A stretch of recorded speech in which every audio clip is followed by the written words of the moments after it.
এখানে কে ধনী বলেন দেখি, আপনি না সে? আপনার সুস্থতা আছে। আরেক ভাইয়ের অনেক বড় বড় ফ্ল্যাটস, কিন্তু আপনার এতটুকু নাই, ছোট্ট একটা বাসা। আপনার কষ্ট লাগে, আমারও যদি এমন হতো। ওই বাসায় গিয়ে দেখলেন যে ইন্টারনালি সে ব্যক্তি সুখে নাই, তার পরিবারে অশান্তি, তার পরিবারে হৃদ্যতা ভালোবাসার বন্ধন নাই। আপনার পরিবারে আছে।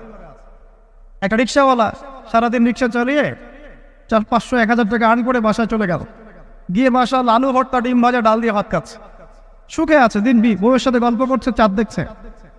আর সেই তো কবে আপনি ওয়াইফ কিনে চাঁদ দেখেছেন ঠিক নাই। আপনি টাকা অর্জন করার নেশায় বছরের পর বছর স্ত্রী থেকে দূরে আছে, দেখারই সৌভাগ্য হয়। আসলে সুখ কাকে বলে? সুখটা কি জিনিস? ঢাকাবাসীকে সুখ বোঝানো দরকার। সুখটা কি জিনিস? যখন আপনি বা আমি নিজেকেও বলছি, যখন আমরা আল্লাহকে পাবো, আল্লাহ পাকের ইবাদতের মধ্য দিয়ে, রাসূলের সুন্নতের মধ্য দিয়ে অল্পে তুষ্ট থাকতে পারবো, যা আছে এতে শুকরিয়া আদায় করবো, আপনার চেয়ে সুখী মানুষ দুনিয়াতে কেউ নাই দুনিয়া। কিন্তু বস্তুবাদিতা আপনাকে এই আকীদা আদর্শ থেকে সম্পূর্ণ ডিমোটিভেট করে দেবে। আপনাকে খালি চাই আরো চাই। ওই যে 2 হাতে যাবো, হাত পেতে নাও, বাকির খাতা শূন্য থাক। আর আমাদের দর্শন 2 হাতে যাবো, হাত পেতে নাও না, বরং দুনিয়াতে যতটুকু পাও এতটুকুতে সন্তুষ্ট থাকো, বাকির খাতা শূন্য থাক না, বাকির খাতা পূর্ণ হোক। মানে পরকালটা বাকির খাতা না, পরকালের বাকির খাতাটা পূর্ণ হোক। প্রয়োজনে দুনিয়ার সব চলে যাক, প্রয়োজনে দুনিয়ার সব যদি চলেও যাক, তারপরে বাকির খাতা কি হোক? পূর্ণ হোক। এটাই আল্লাহ রাব্বুল আলামিন সূরা আ'লার মধ্যে বলছেন, বাল তু'থিরুনাল হায়াতাদ দুনিয়া, তোমরা এই দুনিয়ার জীবনটাকেই প্রাধান্য দিয়ে থাকো। ওয়াল আখিরাতু খায়রুন ওয়া আবকা, কিন্তু আখিরাত হচ্ছে সবচেয়ে উত্তম এবং চিরস্থায়ী। তো প্রিয় ভাই এবং বোনেরা যারা অযোগ্য শুনছেন, আজকে আমাদের প্রথম সবক হওয়া উচিত দুনিয়ার নেশায় আমরা না পড়ি। আল্লাহ পাক আমাদেরকে তৌফিক দান। এর মানে এই না আমরা দুনিয়ার প্রোগ্রেসে যাব না, অবশ্যই যাব, আমরা অবশ্যই যাব। পুরো ন্যাশন জাতিগতভাবেই আমাদেরকে এই ওয়ার্ল্ডের সমকক্ষ তো হতে হবে কি না? আমরা কি ওয়ার্ল্ডের সমকক্ষ হতে পেরেছে? আপনাদের কি মনে হয় যে মিলস, ইন্ডাস্ট্রিজ, ফ্যাক্টরিজ, সেতু, ফ্লাইওভার এইগুলো করলেই মনে হয় যে ওয়ার্ল্ডের সমকক্ষ হওয়া যায়? প্রত্যেক জনগণ ভিতর থেকে সুখী কিনা, তাদের অন্ন, বস্ত্র, চিকিৎসা, শিক্ষা, বাসস্থান, এই যে মৌলিক চাহিদা, বেকারত্ব ঘোচানো, 3 বেলা খেয়ে পরে বাঁচা, জীবনের অধিকার, সিকিউরিটি, এই জিনিসগুলো আমাদের নিশ্চিত হচ্ছে কিনা, এটা হচ্ছে আপনার উন্নতির মানদণ্ড।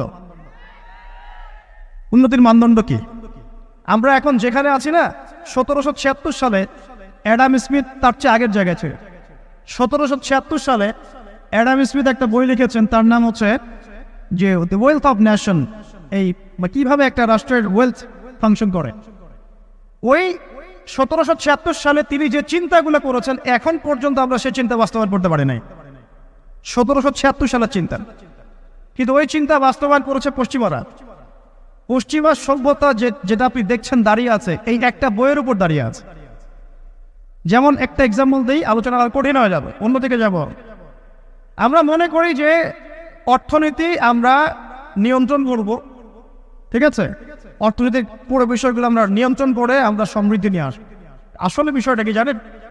অর্থনীতির নিজের একটা ফ্লো আছে, ও নিজেই নিজেকে নিয়ন্ত্রণ করে, এবং তার উপর একটা ইনভিজিবল হ্যান্ড থাকে, অদৃশ্য হাত, যেটা আমরা বলি আল্লাহ রাব্বুল আলামিন। আল্লাহ রাব্বুল আলামিন এই পুরো অর্থনীতিকে নিয়ন্ত্রণ করে। আমরা যখন সেটাকে ইন্টারফেয়ার করতে যাব, তখন ইকোনমি কলাপস করে যাব। এই যে করছে কলাপস। আরো ব্যাপার আছে, শুধু ব্যবসা, অর্থনীতি, এক্সপোর্ট ইম্পোর্ট, এগুলোকে তিনি জাতির মানদণ্ড বলতেন না। তিনি বলতেন যতক্ষণ পর্যন্ত জাতির প্রত্যেক ব্যক্তির মধ্যে এথিক্স না আসবে, নীতি যতক্ষণ পর্যন্ত না আসবে, আপনি করাপশন থামাতে পারবেন না। তাই হয়েছে না? শুধু ব্যবসা না, আদর্শ কতটুকু আছে? এই যে আপনি দেখছেন বিভিন্ন জায়গায় ভেজাল খাওয়াচ্ছে, ওদের কি টাকার অভাব আছে? ওদের টাকার কিন্তু অভাব নাই। নেম ফ্রেমের কোনো ঘাটতি আছে? এস্টাবলিশড বিজনেস, তাহলে কেন আপনাকে ভেজাল খাওয়াবে? কারণ তার মধ্যে এথিক্স নাই, নীতি নাই। এই জন্য জাতির প্রত্যেক সদস্যকে, মানে প্রত্যেক জনগণের প্রত্যেককেই আগে নীতিগত শিক্ষা দেওয়া উচিত। আর এই কাজটাই করে ইসলাম। বলে সুবহানাল্লাহ। এই এথিক্স এবং নীতি শেখায় কে? ইসলাম। ইসলামের চেয়ে ইসলামের যে সার্বজনীনভাবে এবং যুগোপযোগীভাবে কেউই এথিক্স শেখাতে পারবে না। কাগজে কলমে অনেকে অনেক কথা বলতে পারে, প্র্যাকটিক্যালি শেখাবে কে? ইসলাম। এখন বলতে পারেন তাহলে মুসলিমদের মধ্যে দুর্নীতি কেন, মুসলিমদের মধ্যে কেন এই সমস্যাগুলো হয়? উত্তর একটাই, ওই যে স্যার বলে গেলেন আমি বিভিন্ন ওয়াজে যে এক এক জায়গায় এক এক কথা বলে, উত্তরটা কি? উত্তরটা হচ্ছে যে কোরআন এবং সুন্নাহর সঠিক যে শিক্ষাটা আছে এই শিক্ষাটা আমরা অনেকেই বাস্তবায়ন করতে পারছি না। এটা আমাদের ব্যর্থতা। এটা কাদের ব্যর্থতা? এটা আমাদের ব্যর্থ। এখানে আমাদের ব্যক্তি স্বার্থ থাকতে পারে, এখানে আমার জ্ঞানের স্বল্পতা থাকতে পারে, আমার ভিতরে অহংকার থাকতে পারে, বা আমি অল্প শিক্ষিত হতে পারি, এবং এমন হতে পারে আমার জ্ঞানটা যুগোপযোগী না। ইসলামিক জ্ঞান আমার মধ্যে আছে কিন্তু কিভাবে এই জ্ঞান দিয়ে ওয়ার্ল্ডকে ডিল করবো এই জ্ঞানটা আমার মধ্যে নাই। এই কারণে আমরা হয়তোবা ইসলাম কোরআন সুন্নাহ হাতে থাকার পরেও এই সমস্যাগুলো ফেস করছি। প্রথম সমস্যা হচ্ছে বস্তুবাদিতা। আল্লাহ পাক আমাদের সবাইকে যারা আলোচনা শুনছি দুনিয়ার প্রেমিক হওয়া থেকে বাঁচাক বলি আমি। দুনিয়ার প্রেমিক না, প্রেমিক হবো কার? আল্লাহ আখিরাতের। কতটুকু দাম আছে দুনিয়ার? আল্লাহ পাক বলছেন একটা মাছির পাখার সমানও না। একটা মাছির পাখার কি দাম আছে আপনার কাছে? আল্লাহ পাক বলছেন পুরো দুনিয়ার দাম আমার কাছে যদি একটা মাছির পাখার সমান হতো তাহলে এই দুনিয়াতে কোনো কাফের মুশরিক পানি পান করতে পারতো না। তার মানে এই দুনিয়াতে যা করো করো, আমার তো কোনো দামই নাই দুনিয়ার। কালকেই তো আমি দুনিয়া ধ্বংস করবো। আর ওই যে দুই জাতির কথা বললাম, জিন এবং মানব জাতি, আপনারা সূরা আর রহমান পড়বেন। রহমান নামটা অনেক ব্যাপক দয়াময়ের নাম, তার মানে আল্লাহ পাক মার্সিফুল, মোস্ট মার্সিফুল। কিন্তু এই সূরা আর রহমানে একটা ভয়ঙ্কর আয়াত আছে, কি? সানাফরুগু লাকুম আইয়ুহাস সাকলান। হে মানুষ এবং জিন, হে মানুষ এবং জিন, শীঘ্রই আমি তোমাদের দুইটা জাতিকে ডিল করার জন্য ফারেক হচ্ছি, অপেক্ষা করতে থাক। মানে আল্লাহ পাক কুল্লু ইয়াউমিন হুয়া ফি শান, মানে আল্লাহ পাক কি করেন? সবসময় তার কাজে ব্যস্ত আছেন।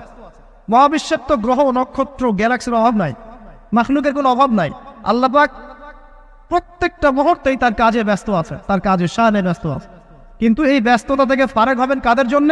মানুষ আর জিনের জন্য। সুবহানাল্লাহ, মানুষ আর জিনের জন্য। আল্লাহ পাক বলেন সানাফরুগু লাকুম আইয়ুহাস সাকলান। দাঁড়াও, দুনিয়ার মধ্যে এইসব করে বেড়াচ্ছ, তোমাদের দুই জাতির জন্য আমি অচিরে ফারেক হব ইনশাআল্লাহ। ওইটাই হলো কিয়ামতের দিন। যদি ওই দিনটা আমরা মাথায় রেখে চলি ইনশাআল্লাহ আমরা কেউ বস্তুবাদী হব না ইনশাআল্লাহ। আল্লাহ পাক আমাদের সবাইকে দুনিয়া মুসাফিরের মতো থাকার তৌফিক দান করুন।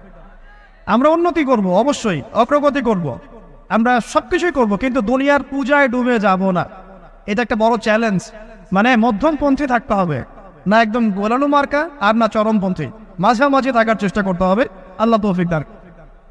ঢাকাবাসীর জন্য এর চেয়ে বড় কোনো নসিহত হতে পারে না। ঢাকা থেকে ঢাকার মতো যত মানে সিটিজ, মেগা সিটিজ আছে সারা ওয়ার্ল্ডে, তাদের জন্য এটাই প্রথম নসিহত, বস্তুবাদিতা ত্যাগ করতে হবে। বস্তুবাদিতা